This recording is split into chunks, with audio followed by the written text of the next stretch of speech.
Baik, Assalamualaikum warahmatullahi wabarakatuh.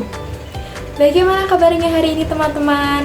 Semoga dalam keadaan sehat walafiat dan tetap semangat ya. Pada pembelajaran kali ini, kita akan belajar bersama-sama lagi pada mata pelajaran fikih ya. Untuk pada mata pelajaran ini, kita akan membahas lebih dalam apa itu tentang rukun Islam. Nah, buat teman-teman yang belum atau yang ingin tahu lebih lanjut dengan rukun Islam, simak video berikut ya. Oke, sebelum lebih lanjut pada memasuki bab pada rukun Islam, kita harus mengetahui dulu apa itu arti rukun dan apa itu arti Islam. Pada arti rukun itu berarti berdampingan, berdekatan, bersanding, atau bagian tak yang terpisahkan dari bagian-bagian yang lain. Nah, sedangkan untuk Islam itu sendiri berarti berserah diri pada masuk ke dalam kedamaian dan keselamatan. Jadi, rukun Islam itu bisa diartikan merupakan sesuatu yang berkaitan dengan berserah diri dan memasuk dalam kedamaian dan keselamatan yang antara satu dengan yang lainnya yang saling berdekatan dan berhubungan serta atau memiliki unsur yang harus dilaksanakan oleh setiap orang yang mengaku diri sebagai umat muslim. Nah, rukun Islam sendiri itu juga berarti sebagai patokan atau sebagai pegangan yang wajib harus diketahui oleh orang muslim.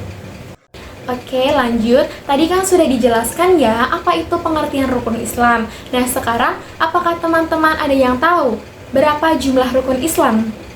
Ya, benar. Jumlah rukun Islam itu ada 5 ya teman-teman. Yang pertama ada syahadat, yang kedua ada sholat, yang ketiga ada puasa, yang keempat ada zakat, dan yang terakhir ada haji bagi seorang muslim bila mampu.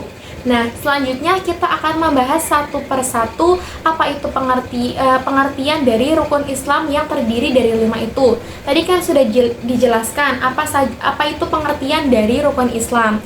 Kita memasuki pada rukun Islam yang pertama, yaitu ada syahadat. Untuk syahadat itu sendiri berarti sebuah kalimat yang dianjurkan untuk seorang umat muslim harus menghafalnya. Nah, yang berbunyi asyhadu alla ilaha illallah wa asyhadu anna muhammadar rasulullah, yang berartinya aku bersaksi bahwa tiada Tuhan selain Allah dan aku bersaksi bahwa Nabi Muhammad SAW adalah utusan Allah. Nah, syahadat itu adalah nomor 1 urutan dari rukun Islam. Urutan yang kedua itu ada sholat. Untuk sholat itu adalah ibadah wajib yang harus dilakukan oleh umat Islam bagi yang sudah balik. Dan ibadah wajib itu seperti sholat yang dilakukan 5 kali sehari. Untuk sholat itu yang dilakukan 5 kali sehari itu diantaranya ada subuh, ada zuhur, ada asar, maghrib, dan serta isya. Untuk subuh itu sendiri ada 2 rakaat. Untuk zuhur ada 4 rakaat, dan untuk asar juga 4 rakaat, untuk maghrib 3 rakaat, dan yang terakhir untuk isya adalah 4 rakaat. Untuk manfaat sholat sendiri itu adalah membangunkan diri kita untuk mendekatkan kepada Allah Subhanahu wa Ta'ala serta menjaga disiplin dan kebersihan diri serta jiwa kita. Terus urutan ketiga itu ada puasa. Dalam puasa itu disebutkan di bulan Ramadan adalah menahan diri dari makan, minum, dan hal-hal yang membatalkan dari fajar hingga terbenam matahari.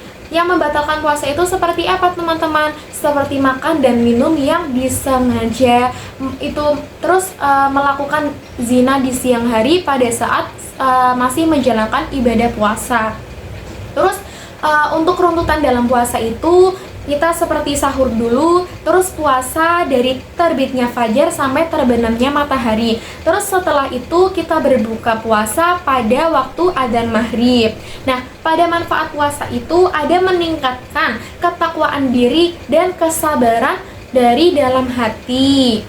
Terus selanjutnya untuk urutan keempat itu ada zakat. Zakat itu adalah sebagian harta yang wajib dikeluarkan oleh seorang muslim yang mampu untuk diberikan kepada yang membutuhkan, seperti fakir miskin ataupun masyarakat-masyarakat yang sangat kekurangan. Nah, untuk tujuannya apa? Tujuan memberi zakat. Untuk tujuan memberi zakat itu adalah membantu yang kurang mampu dan membersihkan harta yang dimiliki. Terus urutan ke terakhir yaitu kelima, pada rukun Islam itu ada haji. Nah, haji itu bisa dilaksanakan untuk orang muslim yang mampu. Dalam haji itu ziarah ke Makkah yang dilakukan sekali seumur hidup bagi yang mampu secara fisik dan finansialnya. Jadi bukan cuma fisik saja yang harus mampu, tapi finansial juga.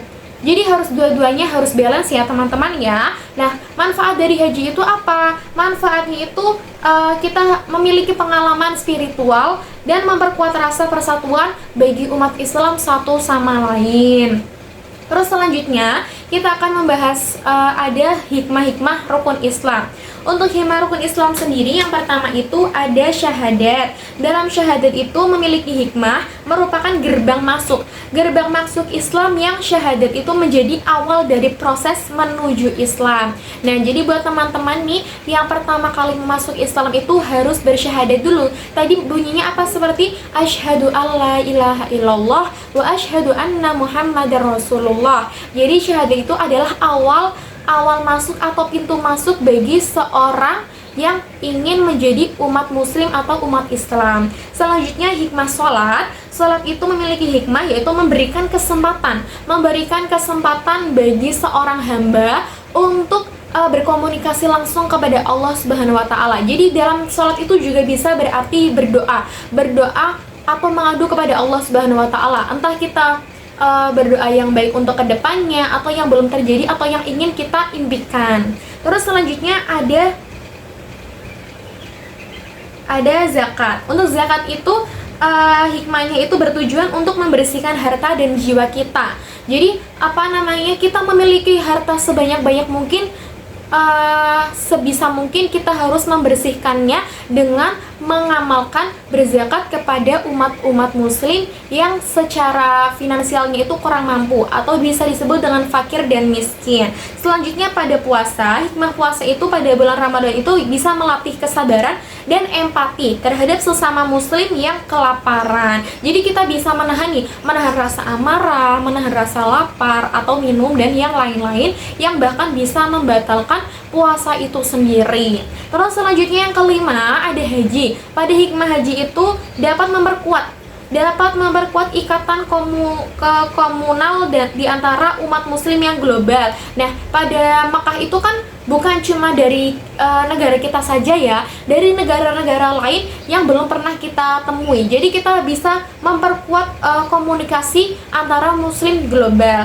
Terus karena semua pelaku haji itu sama-sama melakukan ibadah yang sama tanpa memandang batas negara ataupun budaya. Jadi pada saat melaksanakan haji itu kita bertemu dengan orang-orang lain yang berbeda ras, berbeda budaya, berbeda suku, bahkan berbeda negara. Oke, untuk pembelajaran mata pelajaran fikih kali ini sudah selesai ya teman-teman ya. Tadi sudah dijelaskan apa itu pengertian rukun Islam, apa saja rukun Islam itu. Nah, semoga pembelajaran kali ini bermanfaat bagi teman-teman untuk kedepannya. Kita tutup. Wassalamualaikum warahmatullahi wabarakatuh. Sampai jumpa.